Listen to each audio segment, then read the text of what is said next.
There's been a lot of back and forth with the coaching changes, the general manager changes, everything that's happened in New York this year. Just an unbelievably disappointing season there for them. A really disappointing tenure for Aaron Rodgers in his 2 years with the Jets, with the injury last year, not being able to play at all, and then this year just being such a disappointment.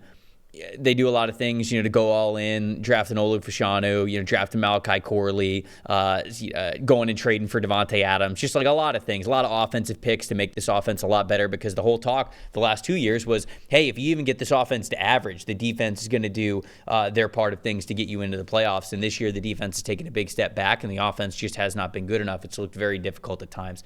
So what do we do here? Rodgers wants to come back. He said he wants to come back. He said he ideally would like to come back for the New York Jets, but he knows that that's not all on him. Woody Johnson, the owner, is going to be a big decision maker there, and who they hire as the general manager and the head coach will have some say. But ultimately, I do think it's a Woody Johnson decision, and Woody is probably going to hire a general manager and head coach based on the decision of, you need to work with Rodgers or Rodgers will not be here. They will make that decision, in my opinion, before they make their final say on a hire for those two positions.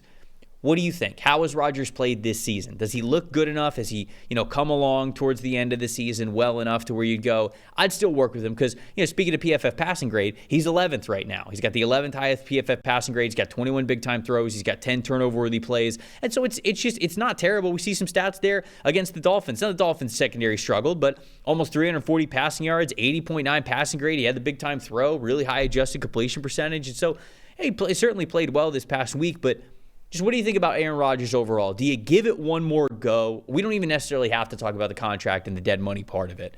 Do you give it one more go with Aaron Rodgers, or are you just like, no, it's time, just wipe the slate clean, let's move on to something else? I mean, I'll give Rodgers another go if they can find a way to trade for Matt LaFleur. Like that, what else?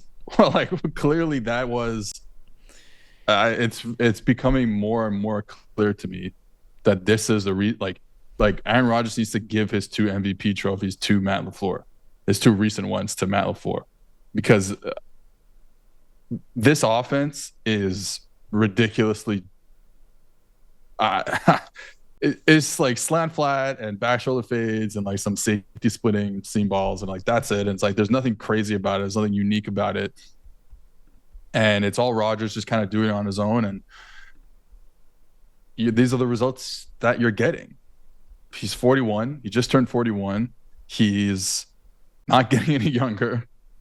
Quarterbacks eventually do fall off, and I wouldn't assume that it's going to be good anytime soon. Like, why would you assume that it's going to be better next year, unless again they bring in some hotshot offensive coordinator? And then, like you talk about Woody Johnson, like everything we've heard in the news about their relationship tells me he's not coming back. It sucks. Like, I was excited for Jets fans because it has been a long time since they've been relevant. 14 years since they made the playoffs. I think in their history they've won the division like twice, I think 2 or 3 times. And one of them was with like Joe Namath. So like, was happy for them. Was happy to get on the bandwagon when they had that one drive against the 49ers that they all called was like the future of the Jets, the drive, quote unquote. Mm-hmm. Was excited for them, but at the same time, like this offense is just too Rodgers centric, and it's not good. And I don't why would it be better? Like I just don't understand why it would be better. It might be better. More chemistry with Garrett Wilson. He already has chemistry with Devontae Adams. Maybe the run game, they figure out the run game. But again, you're not going to figure out the run game without bringing in a guy who can fix the run game. It's not going to be from within, I don't think. So, like, where are we right now? And Rodgers loves Hackett, so I don't think you're getting rid of Hackett. I mean, even though they demoted him, so I just don't know where it's going. That it could be better. The difficulty of the offense is the part that's tough for me, and I'd be tempted. I would be tempted to run it back with Rodgers because I don't know what other options are out there. You sort of have a team that's in a little bit of a win now window, and I know that Jets fans probably rolling their eyes at me, but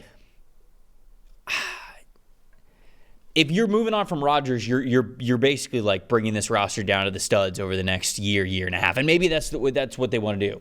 Maybe that's how they want to operate. But the Jets right now, where are they picking?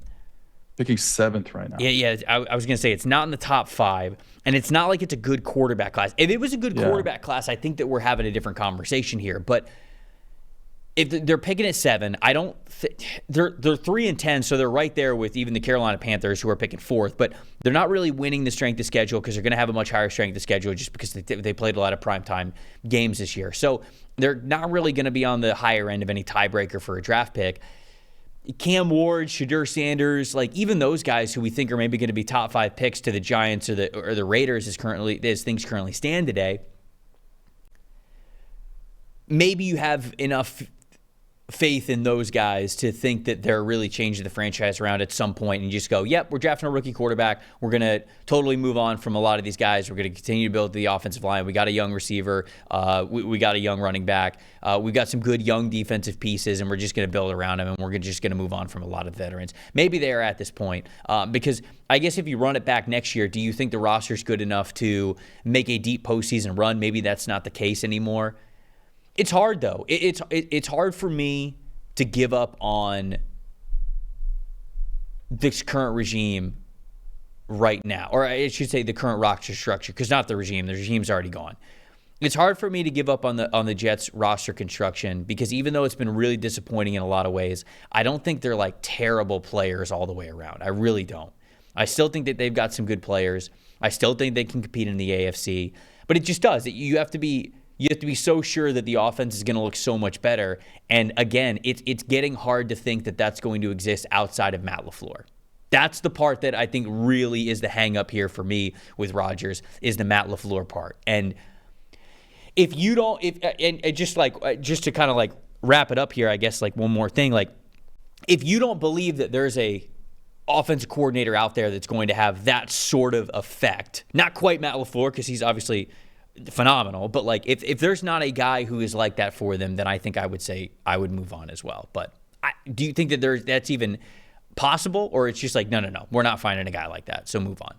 Well, the issue is whoever you bring in is going to be in his first year with Aaron Rodgers. Like that is going to take time because they're both going to have very hardened opinions about what the football offense should look like, and it took a year. They were good the first year together in Green Bay, and then made the playoffs, lost to San Fran, I believe. But like the first year is not going to look good because they're going to try and they're going to be battling with each other, and then you're talking about a 43-year-old quarterback. Yeah, it just doesn't make sense to me. Yeah. It sucks. Like it sucks to go back to the drawing board when you thought this was the way, and maybe there is another great year of Aaron Rodgers. I don't know. It just doesn't seem likely. There's less faith on this roster than I certainly had at the beginning of the season when I thought they could have been a fringe playoff team. And I think that's really where I'm at. Because DJ Reed's a free agent, so you might be losing DJ Reed. Obviously you trade for Devontae Adams. Devontae Adams could be here next year. You still got Garrett Wilson. Olu Fashanu could start for you with Tyron Smith being not playing as well as you wanted him to. So I think the offensive line is fine. I think the offense can be fine, but you're right. I think that chemistry is going to be tough to replicate. So we'd love to hear from Jets fans. Your thoughts on Aaron Rodgers. Do you think there's another realistic quarterback option out there that could make sense for this team that is better than running it back with Aaron Rodgers? Maybe they're just totally sick of Aaron Rodgers. And again, maybe Woody Johnson is there as well. I think that the answer to that question is going to be the focal point of the general manager and head coach that we hire. So I don't think we will have to wait long to get that answer. Thanks for watching, everybody. Make sure you like and subscribe the video. And if you don't have a PFF Plus subscription, you can get one to see all the premium stats that we talked about here on the show, plus the expert betting and fantasy advice over at subscribe.pff.com. The description is also right below. So if you are not a PFF Plus subscriber, you can come one today.